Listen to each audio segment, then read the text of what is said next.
Bonjour Antoine. Bonjour Patrick. Quelle chance de vous avoir ici à Paris. Vous êtes toujours en voyage. On ne Toujours en voyage, toujours en voyage. Cette année, je viens d'Australie, de Nouvelle-Zélande, une très belle traversée de Nouvelle-Zélande jusqu'en Polynésie. Et j'ai retrouvé la Polynésie, qui est quand même une des régions du monde qui me plaît le plus. Oui. Et puis non, la Polynésie, je m'y suis installé il y a peut-être 15 ans maintenant à peu près. Mais de là, on peut rayonner. D'abord, dans tous les coins de l'océan Pacifique, le Japon, Australie, Nouvelle-Zélande, j'en parlais, la Patagonie, pourquoi pas l'Alaska aussi, un peu plus froid quand même.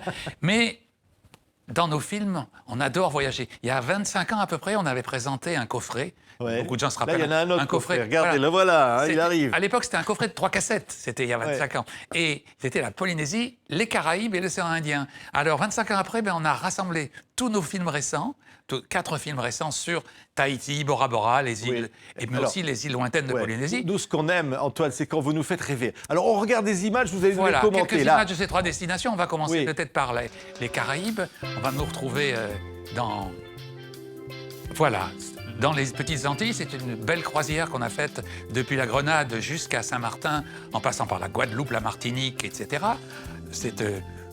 Voilà des endroits toujours à la recherche de la beauté. Hein. On cherche toujours ce qui est le plus paisible, les fleurs, les plantes, les oiseaux, les endroits inoubliables. Voilà, là nous sommes en Polynésie. Là nous sommes en Polynésie, les couleurs, les gens, les rencontres, les endroits de rêve. Ici c'est Bora Bora, mais une préférence pour ces îles lointaines, les Tuamotu, les Gambiers, voilà l'archipel des Gambiers. Et puis une troisième région qui est dans ce coffret également, c'est les îles de l'océan Indien. Alors tout ça, c'est TV5 Monde est vu partout là-bas. Et là, c'est la Réunion, les Seychelles et l'île Maurice. Oui. Voilà. Ah ben, donc, écoutez, hein. 3 destinations qui ont été rassemblées il y a 4 films dans ce coffret. Voilà, on a vraiment envie de partir là tout de suite. Hein. Vous êtes vraiment un rayon de soleil, Antoine. Hein. J'adore le soleil, j'adore le soleil. Je ne suis pas tenté par les pays froids. De naviguer vers l'Antarctique, ça doit être très beau, mais je préfère largement le soleil. Vous préférez vivre toute l'année en chemisette comme ça. Oui, là. oui, ça, c'est votre truc. Le soleil, et des fois même sans chemisette. Voilà. Ça c'est un livre merveilleux chez Gallimard. Hein. C'est Les escales en Polynésie d'Antoine. Voilà. Hein. Les escales, ça veut dire que c'est un archipel. Voilà. Il y a des îles partout. C'est grand comme l'Europe, à peu près. L'étendue, c'est grand comme l'Europe, mais la superficie réelle des terres, c'est grand comme un petit département français. Et c'est très différent. Il y a une différence immense entre les Australes, les Tuamotu, les Gambiers et les Marquises. C'est des climats très différents. Les Tuamotu sont très plates, les Marquises sont très verticales, très imposantes, impressionnantes. C'est vraiment très varié, donc moi je ne me lasse pas. Oui. Je me lasse pas. Ma compagne et moi, Francette, qui a fait la plupart des photos de ce livre, on ne s'en lasse pas. On a aussi enrôlé dans ce livre beaucoup de photographes et puis des gens même qui ne sont plus sur cette terre, mais comme Melville, comme James Norman Hall, des écrivains, Jacques Brel, des peintres aussi, Marquise, comme Gauguin. Et c'est un petit peu la Polynésie avec toute sa beauté, mais aussi tout ce qu'elle a impliqué chez les hommes qui l'ont visité. Il y a également des traditions, il y a également des chanteurs, des musiciens, des peintres. C'est la Polynésie dans tout ce qu'elle a de beau. Au-delà de la beauté, qu'est-ce qui fascine? Qu'est-ce qui fait qu'on a envie toujours d'y retourner? C'est ça qui est dingue. C'est difficile à dire. C'est difficile à dire. Je connais des gens de tous âges, de toutes conditions sociales, de toutes nations qui sont tombés amoureux de la Polynésie. C'est très difficile à dire. C'est vrai que c'est une beauté immense. On se sent loin de tout, loin des tracas qui, hélas, affligent un peu notre monde. On se sent là-bas un petit peu en sécurité, un peu en protégé, quoi. Ouais. Alors, c'est une des raisons pour lesquelles... Et spécialement, dans les Tuamotu, les atolls des Tuamotu, les lagons des Tuamotu, c'est une espèce de chose très curieuse où on rentre par une passe étroite et à l'intérieur, on est parfaitement en sécurité, quoi. L'eau est plate, l'océan peut être très agité, mais à l'intérieur, vous voyez le bleu comme ça, et dans le bleu, là, on se sent comme, je sais pas, un peu dans le sein, comme dans le sein maternel. C'est vrai. Voilà. C'est le paradis, on finalement. On est retourné à une paix. Dites, j'ai trouvé l'endroit, j'ai découvert l'endroit où j'avais envie de vivre, finalement. C'est quoi? C'est clair que c'est le lieu qui me plaît le plus, quoi. Bon. Pourquoi? Pour fuir, finalement, parce que le monde ne ressemble pas à ça. Là, effectivement, ça fait rêver le monde, tout le monde. Il devrait ressembler à ça. Il devrait ressembler à ça. Moi, je suis un idéaliste. Hein. Je rêve qu'on abaisse toutes les frontières, qu'on ouvre toutes les frontières et que tous les gens puissent... Qu'on supprime les canons, vous le disiez déjà dans les chansons de vos débuts. Que les gens n'aient aucune raison de lutter, d'empêcher les autres de migrer ou quoi que ce soit.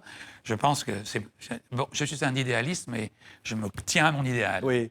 Oui, mais alors l'idéal, c'est quoi? C'est quoi? Faire changer ce monde? Le fuir, c'est quoi? Ni le faire changer, ni le fuir. Ni lui tourner le dos, ni le vouloir le changer, ni lui tourner le dos. Être ce qu'on est.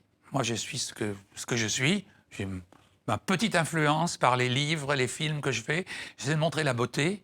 Et je sous-entends toujours, voyez comme c'est beau, Oui. voyez comme c'est magique, ça vaut pas la peine qu'on fasse un effort pour protéger ça. Voilà, Mais c'est quand la vous- seule fonction qu'on ait dans le monde. Moi, j'apporte du rêve. J'apporte du rêve, ça me permet de vivre. Ça me permet de vivre, ça me donne les moyens de voyager, c'est ma vitesse de libération.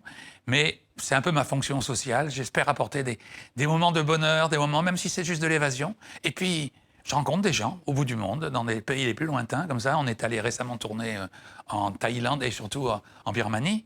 Et tout d'un coup, ou à Madagascar, vous allez à Madagascar bientôt, je crois. Oui, le sommet de la francophonie Sommet de la bientôt. francophonie. Madagascar, mon île natale, il m'est arrivé souvent, dans les coins les plus insensés, de voir des gens qui me regardent. Ah, on est venu là parce qu'on a vu votre film. Alors. C'est dire finalement, la terre est belle, il faut la protéger. Voilà, c'est ça au fond. C'est tout ce que j'essaye de dire. Parce que je ne voudrais pas dénoncer, aller essayer de voir l'oiseau le plus mazouté pour montrer ça. J'aurais l'impression d'être un voyeur et de tirer profit. Moi, je tire profit des films, puisque c'est comme ça que je gagne ma vie. Donc, il n'est pas question que je monte la misère. Quoi. Oui. Donc, mais en même temps, cette terre-là, vous la voyez se détériorer.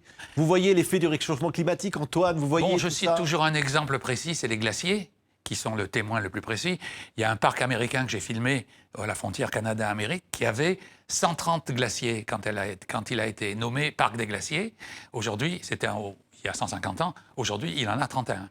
31 glaciers. Il y a 100 glaciers qui ont disparu. Quoi.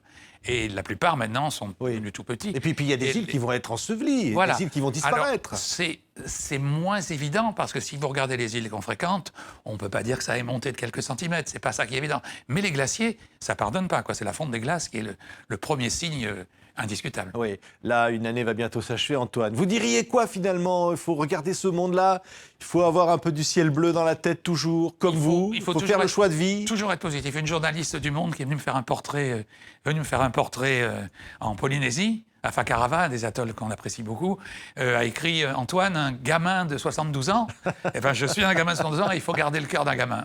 Magnifique, Antoine. Gardez ce sourire comme toujours. Hein. Et voici donc le coffret, Antoine, le coffret anniversaire. Et puis voilà, donc les escales en Polynésie. Antoine, c'est un bonheur. Vous êtes en escale, vous repartez. Toujours un bonheur, oui. Je pars en tournée d'abord, comme je vous l'ai dit. Oui. 6 semaines de tournée en France. Et puis ensuite, on a des grands projets, sans doute dans les grandes Antilles, peut-être Cuba qui change beaucoup en ce moment, Saint-Domingue, Jamaïque, que je ne connais pas encore. Voilà, on a beaucoup de projets. Bon vent avec le Banana Split. Merci beaucoup. Merci, Antoine. À bientôt. Au revoir.